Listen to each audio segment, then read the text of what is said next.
예부 사장님께 질문하겠습니다. 오늘 그 우리금융 관련된 내용들이 많이 있었는데요. 지금 매각 계획은 어떻게 되고 있습니까? 남은 지분을?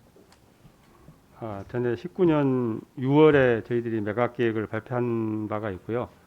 근데 현재 이제 코로나19 사태 때문에 경제 사정이 좀 안 좋아지고 주식시장이 회복되지 않아서 약간 지연되고는 있습니다만은 공자위에서 계속 적정한 매각 시기와 매각 방법을 논의를 하고 있습니다. 그 제 생각에는 그 우리금융지주가 BIS 비율이 다른 회사에 비해서 다소 낮죠. 그리고 네, 영업이익도 적고 또 영업이자와 비영업이자 비율을 따져보게 되면은 우리금융이 가장 낮은 차원입니다. 그만큼 사업 다각화가 안 됐으니까 M&A도 좀 해야 되고 경쟁력이 낮다라고 볼 수가 있는데요. 그런데 배당 성향은 다른 초우량 금융지주와 같습니다. 한 26% 정도 작년에 했더라고요. 네, 그리고 그러다 보니까 주가가 싸니까 배당 수익률이 작년에 8.8%나 됐어요. 그래 이렇게 되니까 이 회사의 지속 가능성에 대해서 의문시 되니까 PBR이 0.4배가 안 되거든요. 이렇게 배당을 많이 늘리는 게 과점 주주들의 어떤 요구입니까? 아니면은 예보에서 손익을 더 높이기 위한 배당을 많이 받으려는 내용입니까? 저희들이 배당을 많이 하라고 한 적은 없고요. 이제 우리금융 같은 경우에는 그 의원님 말씀하신 대로 사내 유보해서 앞으로 그 투자를 할 그럴 필요성이 많기 때문에 다른 은행보다는 약간 그 배당은 적게 하고 있습니다. 근데 주가가 낮아서 아마 배당 수익률은 그 비슷하다고 보는데요. 배당은 약간 낮게 하고 아니, 있습니다. 배당 성향은 같아요. 작년 기준은 똑같더라고요. 네, 그 현재 선진국 금융기관들은 오히려 배당을 중지하고 자사주 매입도 지금 중단된 상태인데 올해 배당에서도 좀 신중해야 될 것 같고요. 그리고 네, 시간이 지나게 되면은 많은 쉽게 얘기하면 부도 위험들이 많이 올라가기 때문에 대손 충당금을 더 쌓아야 될지도 모릅니다. 그래서 금융지주의 확실한 모습을 갖추기 위해서는 지금부터 내부 유보를 좀 더 많이 늘려야 될 것 같고요. 물론 오늘 같은 논쟁이 계속 발생하니까 어제 같은 논쟁이 발생하니까 얼른 손 떼고 싶겠지만 국민의 자산이기 때문에 비싼 값에 파는 것 역시 굉장히 중요하다. 그래서 지금 우리 금융은 사업 다각화나 내실을 다져서 더 비싼 값에 파는 게 옳지 않을까라고 생각합니다. 어떻게 생각하세요? 예, 그 내부 유보를 높여서 투자를 해야 된다는데 그 의원님 말씀에 전적으로 공감을 하고 있고요. 이제 다른 주주들의 요구하고 좀 조화를 이루면서 내부 유보를 강화하는 쪽으로 그렇게 좀 검토를 하겠습니다. 네, 그 예부가 부보금융회사들이 300 몇 개가 되죠? 321개나 되고 있는데 지금 분위기는 글로벌 금융위기 당시에 그 저축은행 사태 이런 것과 유사할 정도로 취약한 금융기관들, 약간 작은 금융기관들, 상호금융이라든가 저축은행이라든가 뭐 대부업체들의 연체율들이 상당히 좀 지연되다가 빨라지고 있습니다.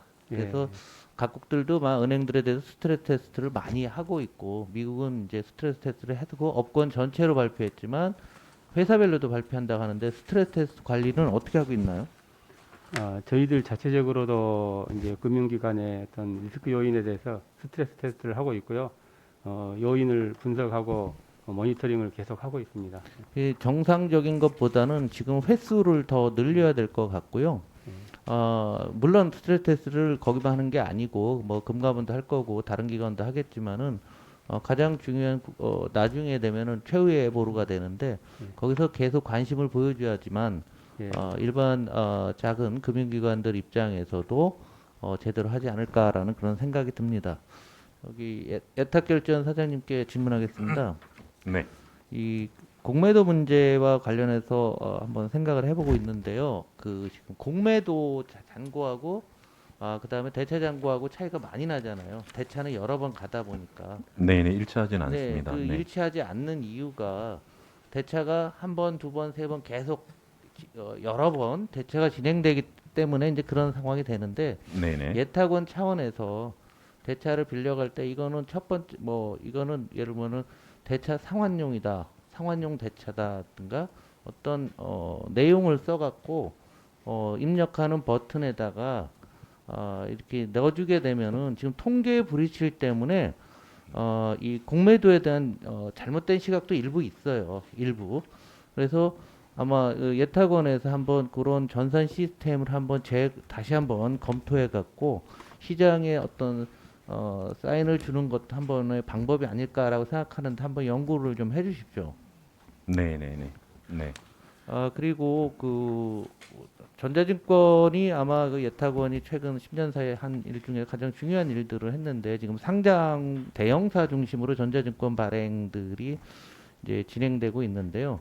문제는 이게 더 확대가 돼야 되거든요. 네네. 벤처 투자가 활성화되다 보면은 사실 처음 자기 자본에 돈을 넣으면은 주식 미발행 신고서 무슨 종이에다가 하나 도장 하나 찍어주고 말거든요. 네네.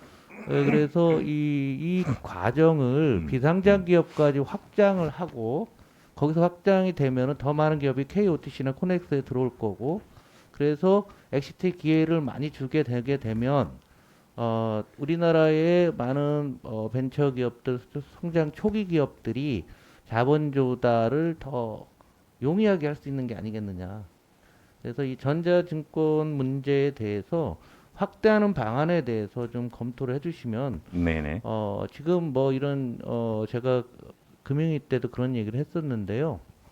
그 뭐 이상한 장외 사이트에서 막 거래되고 막 하는 이유도 사실은 이런 문제 때문에 그러고 거기서 하다 보면 많은 사기 사건이 발생하거든요. 네네. 사장님 계신 동안에 중장기 과제로 우선은 대체 잔고를 어떤 식으로든지 중복 카운팅 되는 거를 어떻게 하면 줄일 것인가 이 부분하고 전자증권 제도에 대해서 한번 폭넓게 확산한다. 뭐 자산 얼마, 매출 얼마는 전자증권 도입을 의미한다. 이래서 법안을 만들면 저희 정무위도 적극 협조하도록 하겠습니다. 네네. 그래서 한번 약속 좀 해주세요. 그런 거 연구하겠다고. 네, 그 의원님 말씀대로 저희 단에서 할 수 있는 부분에 연구를 좀 해서 한번 말씀을 드리겠습니다. 그러니까 이제 대차 쪽은 현재 저희 회사 점검 그다음에 증권사가 다 하고 있지 않습니까? 그래서 지금은 그 대차 단계에서는 목적을 적지 않고 거래소 단계에서 달고 있는데요. 의원님께서 말씀하시던 부분을 저희가 협회라든가 관계기관하고 같이 협의를 해보고 한번 그 말씀을 드리고 전자증권 확대에 대해서는 저희도 의원님과 같은 생각을 가지고 있습니다. 다만 이 부분이 제도적인 부분과 연결되는 부분이라서 저희가 한번 해서 한번 당국과 또 의원님께 보고도 한번 드리도록 그렇게 하겠습니다. 네네. 네, 감사합니다. 네. 예, 홍성욱 의원님 수고하셨습니다. 다음 질의는 존경하는 김병욱 의원님 해주시기 바랍니다.